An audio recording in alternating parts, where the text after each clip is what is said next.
Good morning, everyone.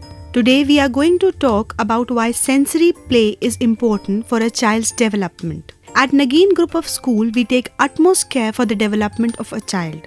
Importance of sensory play for early age. From their birth, children explore their senses and process new information. They begin to make sense of the world around them as they grow through the exploration of new texture, material, and resources. This is a valuable way of engaging children in activities that will enhance their senses and enrich their learning. Benefits of sensory play. We often talk about 5 sense organs. These are tastes. The stimulation that comes when our taste receptors react to chemicals in our mouth, for example, sour and sweet. By doing this activity, children will understand the difference between sour and sweet taste. For this activity, we will be using lemon and sugar. Now, I will keep lemon and sugar in separate bowls and I will call individual child to taste the lemon and ask the child whether the taste is sour or sweet. Activity 2. Smell.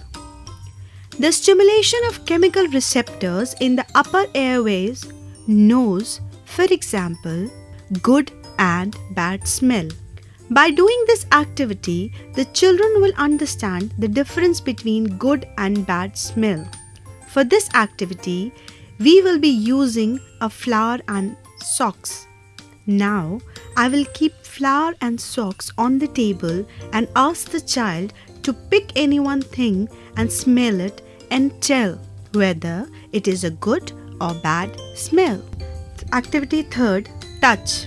The stimulation that comes from touch receptors in our skin that react to pressures or vibration, for example, hot and cold.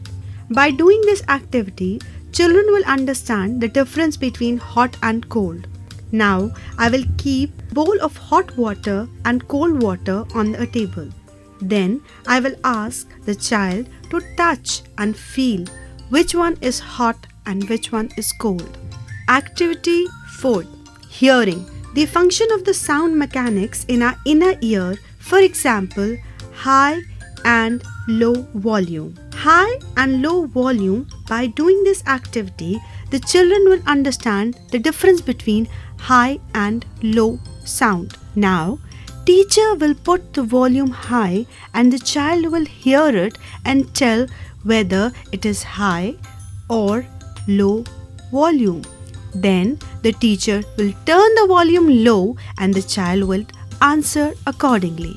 Activity 5. Sight.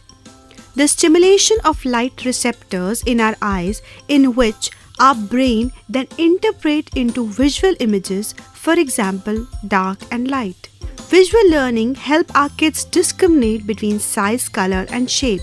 In this activity, the child will close the eyes with a blindfold and then they will be asked to discriminate between the dark and light. The students develop their body awareness, sensory activities, facilitate exploration and naturally encourage students to use scientific process while they play, create, investigate and explore. The brain creates stronger connection to process or respond to sensory information. Taste, smell, touch, hearing, sight.